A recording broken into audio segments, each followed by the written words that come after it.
in looking for new material for our YouTube channel, The Ministry of the Real Truth, scouring the internet, we came across this particular book in many volumes, possibly 5 or more, the Greek papyri in the British Museum. We believe that this one is volume 1, after we had a look through all the others and examining the contents page and indexes, etc. We selected this one because this one had a particular statement that stuck out to us.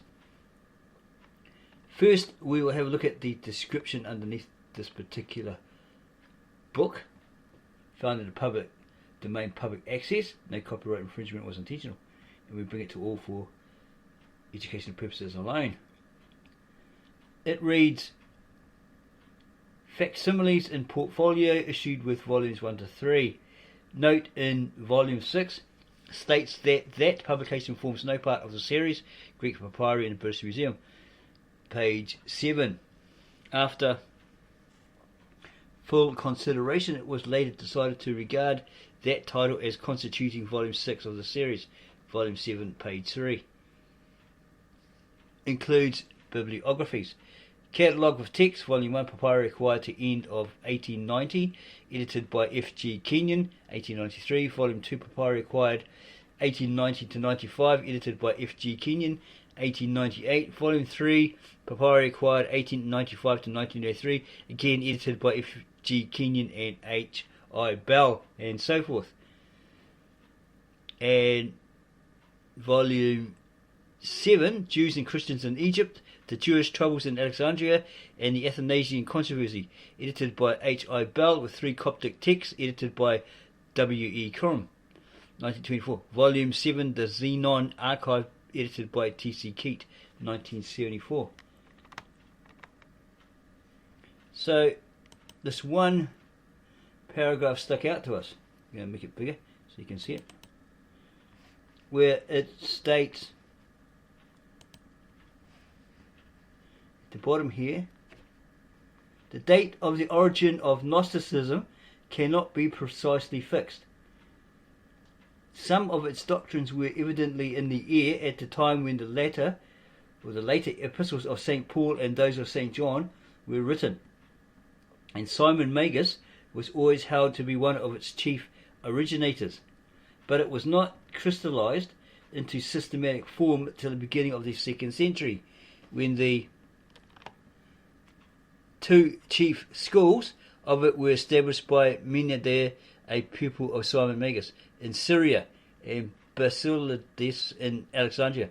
The latter was less markedly dualistic than the former and more pantheistic, therein according with the Jewish Kabbalah, and hence it is not surprising that we do not meet with any distinctly dualistic traits in the papyri. It is unnecessary to describe at length the Gnostic system, or to give the names of the successive grades of emanations which compose its hierarchy. For this, the works which formally treat of the subject must be consulted. A comprehension of the system is not required, or an understanding of it, in order to understand the contents of the papyri, which are not the composition of professed Gnostics, but of persons using the thoughts and phraseology of a prevalent system of belief along with the older Greek and Egyptian mythologies. So one minute it's saying it is that which was supposedly founded by Simon Magus, and here it's saying it's not related to the actual Gnostic compositions, or not the composition of professed Gnostics, but of persons using the thoughts and phraseology of a prevalent system of belief along with the other Greek and Egyptian mythologies. Some of the most common names and notions should, however, be noticed. First among these is the frequent use, in all sorts of combinations, of the 7 vowels. One reason for this is, no doubt, the fact of the being of the mystic number 7. Another is that they were used to veil the Hebrew name of God, to mask it, to hide it, because they felt that uttering the name of God was too sacrilegious, it's too holy to be pronounced. So they maybe masked it with another name like Hashem, as the rabbis do today. The exact pronunciation of that name, or it could be YHWH or YVHVH, Yahweh, etc. The exact pronunciation of that name, as is well known, was preserved a profound secret, but several approximations were made to it, among which the commonest is the word Eol. Compare Diod Sicarius, maybe 194. Okay, in the original ancient, very old Tav Esheret Exodus. This is from the original ancient, very old sacred scribal language spoken by God to Adam and Eve in the Garden of Eden. This Old Testament Exodus, Moses is told by God, because Moses says, "Okay, I've got to go to the Israelites and thus, and tell them, the God of your ancestors or your forefathers, Abraham, Isaac, etc., sent me to tell you." And they'll ask me, well, if you talk to him, what was his name? What's his name? Okay, what do we call him? And then he asked God that, what do I say to him? And God turned around and said to him, Ahiyeh, Asher, A-S-H-U-R, Ahiyeh. Okay, I am, etc. Okay, and then it has 6 explanations under the footnote, and they all seem to be relating to the Son of God coming as God incarnate in the flesh, and so forth. And that was to be the name that the Israelites were to use for all time, plus their commemorative memorial of being liberated from Egypt, having the Sabbath for all time, and tradition of circumcision for all time, and so forth. These are covenants that were made by God, given to the people through Moses, that they were to honour for all time. So, if the modern Christians, the denominations, etc., say, well, no, we don't have to follow Sabbath anymore because it was nailed to the cross of Christ, so you no longer have to abide by that. Okay, that's their opinion. Okay, if they find it in the scriptures, etc., right? That's their perspective, their opinion, their understanding, their belief, right? But for the Jews, it's like they have to follow that. Okay, they're bound to it. Okay, they're bound by it because of that covenant in the book of Exodus. Okay, so you can't say, "Oh, you Jews should drop that because Christ nailed it to the cross and all this sort of stuff." No, it doesn't apply to them. If it's a permanent covenant that God held with them, unless there's a verse somewhere in the New Testament that says, okay, the Jews have to drop that covenant of old, in the book of Exodus, that covenant between them and God, that they'll keep their Sabbaths, they'll have this name Ahiyeh, Asher, right, that they have to call them to the end of time, and the practice of circumcision. Okay, right? God said you have to chop it all off. You have to stop it. Okay, etc., etc. Until then, as you probably, if you go and ask a rabbi, say, yeah, we're bound to it. It's a covenant. Can't break it. Okay, it's a covenant with us Jews, Israelites, for all time.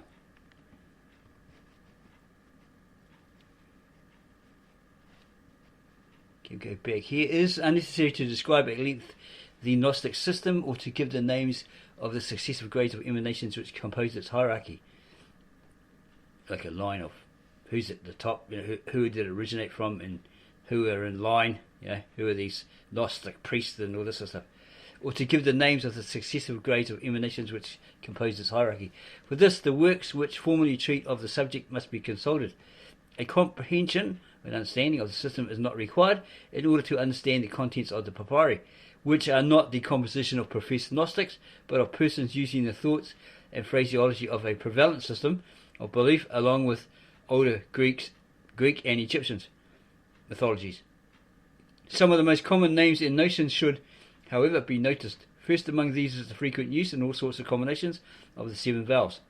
One reason for this is no doubt the fact of there being of the mystic number of 7. That could be the Yov, or the Yod, etc., etc., etc., whatever it is in Hebrew, right? The exact pronunciation of the name, as is well known, was preserved a profound secret, but several approximations were made to it, among which the commonest is the word Yor. Compare Diod, Psych 194. This was sometimes expanded so as to employ all the vowels into Yor Vine there. Not too short, that is how you say that. Goes for that. An early Gnostic work mentioned below, the Pistis Sophia, says of the vowels that they are a name in wherein be contained all names and all lights and all powers. Chapter 335, page 378. Editor Peterman. Other names taken from the Hebrew titles of the deity and occurring very frequently in magical formulae. Gnosticism enumerated Ial, Sabaoth, Adonai, Eloi, Urias, and Estaphios as the 6 emanations of Il Dabaoth, the creator and tyrant of the lower world. And these 6, with their progenitor, became the lords of the 7 planetary spheres. Yes, they probably were like Jupiter, Saturn, etc., perhaps. It will be noticed that the first 4 of these 6 names are Hebrew names of the deity. Another name essentially characteristic of the Gnostic scheme is the word, it's got it there, is that Hebrew or Greek?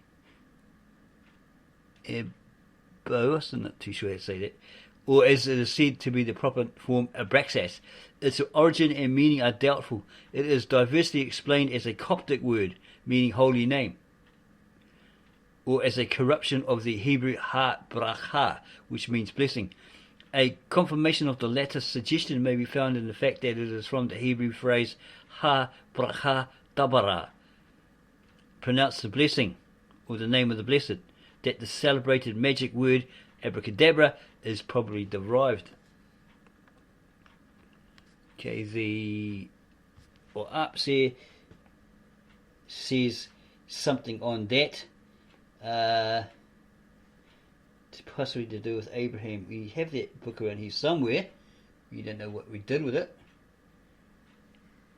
It is around here somewhere,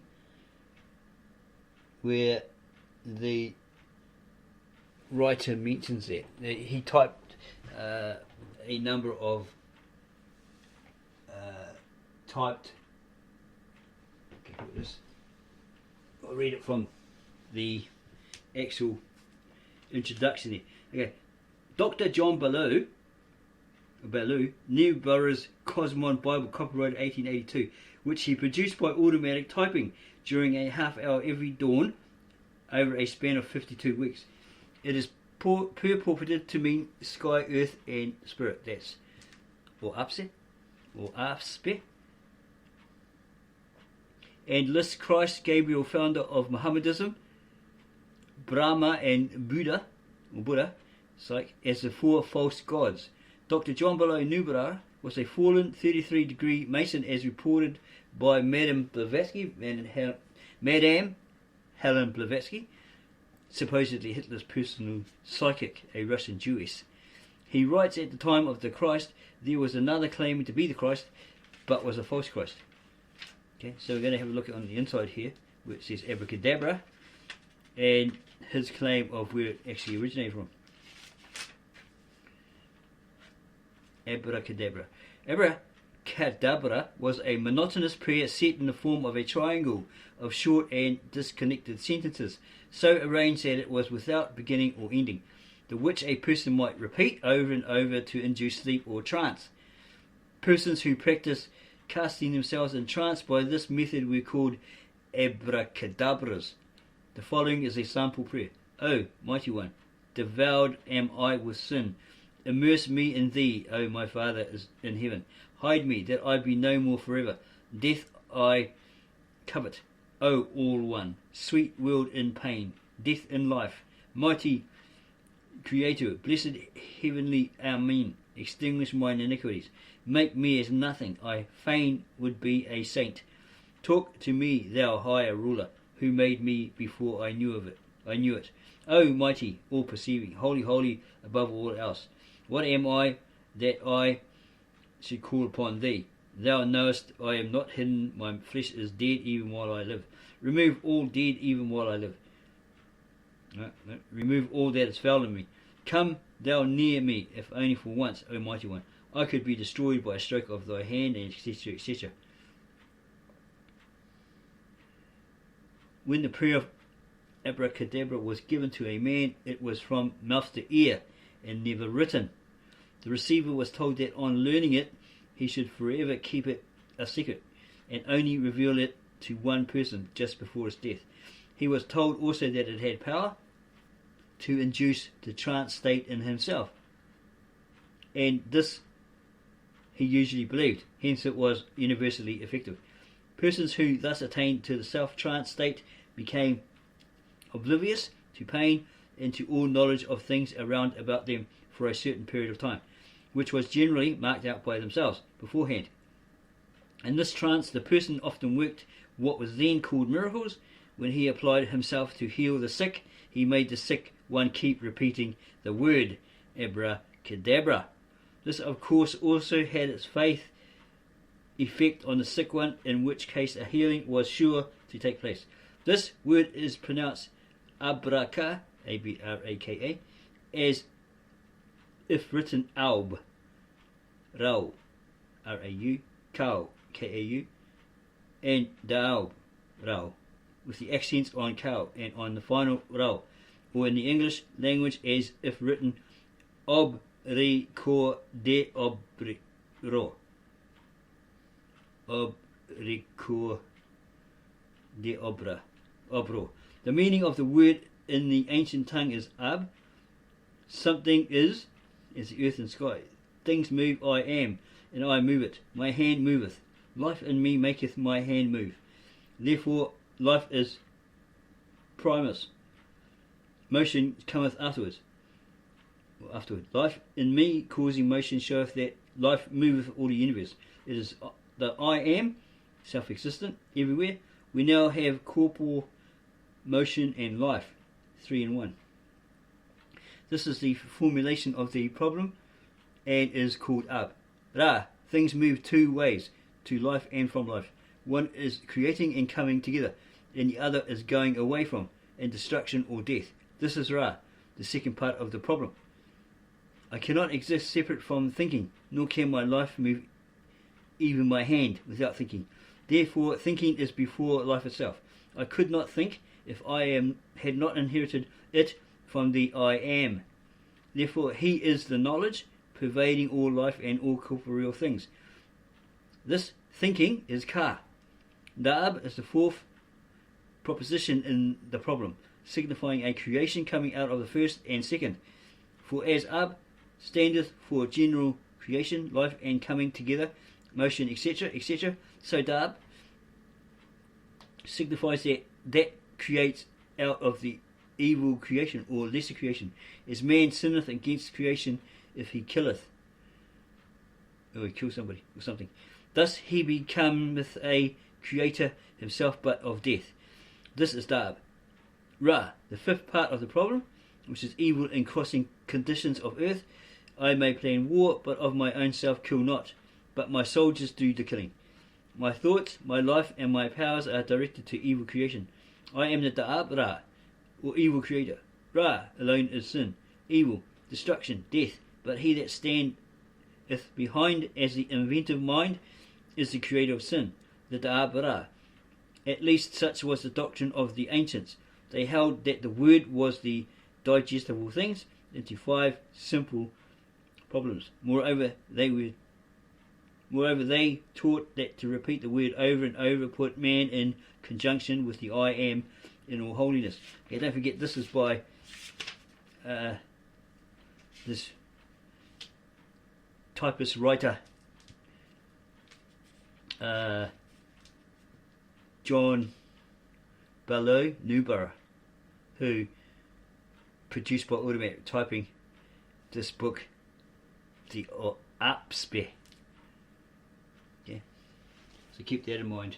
We're not saying it's evil or bad or anything like that, but many Christians will say, yeah, well, he got it from some spirit while he's typing all that sort of stuff. He was a former Freemason and he was excommunicated and all this sort of stuff, expelled according to H.P. Blavatsky and so forth. Think of them just as misguided. Okay. So back to this particular book.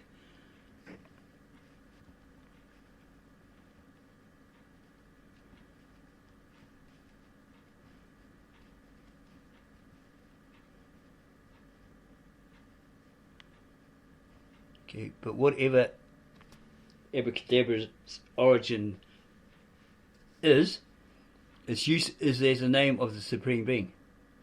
It was promulgated by Basilides and is of very frequent occurrence on gems and in all kinds of Gnostic and magical writings.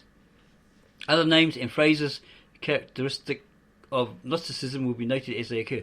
A great storehouse of such words is preserved in the work known as Pistis Sophia, a strange Gnostic work ascribed but probably falsely to Valentinus, the pupil and successor of Basilides, which describes the words and actions of our Lord in terms of the wildest and most mystical theosophy. That's probably what this writer Ballard, what's his name again? Dr. John Bellew Newborough was of. Much like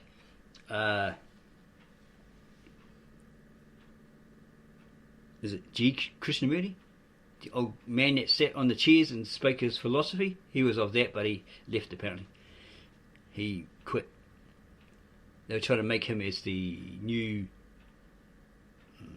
prophet, unquote prophet, right? The vessel for all their teachings. And supposedly eventually he didn't like it, so he got out of there, did his own thing.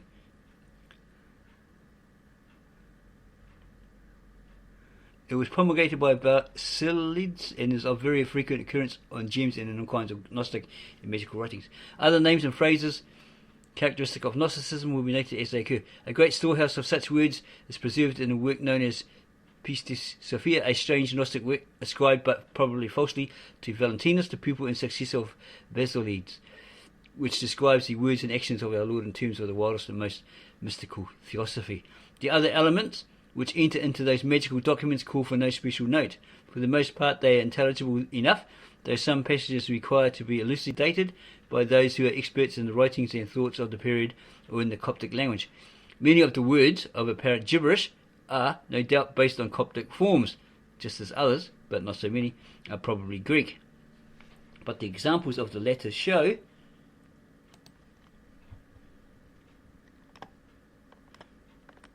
that we cannot hope to extract a connected or coherent sense from most of these passages.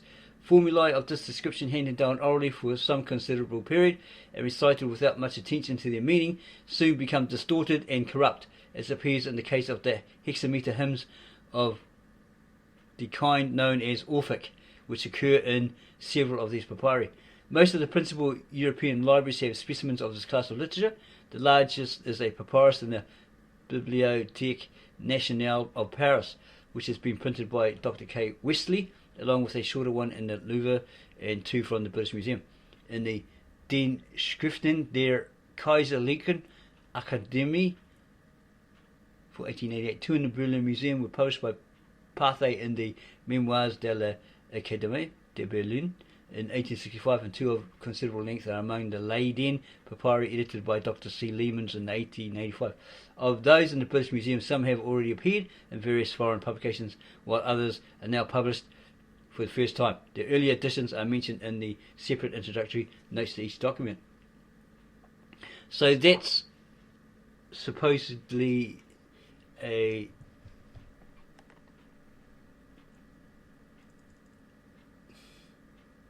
writing pointing to Gnosticism. The text of this papyrus was edited with a translation and interesting explanatory notes by C.W. Goodwin in the publications of the Cambridge Antiquarian Society for 1852. And considerable use has been made of this edition in the following notes. The text alone was also issued by Dr. Wesley in the Denkschriften of the Vienna Academy of 1889. The editor does not seem to have known Goodwin's work. A translation of 2304369 is given in King's Gnostics and the Remains, paragraph 242 to 244, and goes on about the papyri consisting of 7 leaves.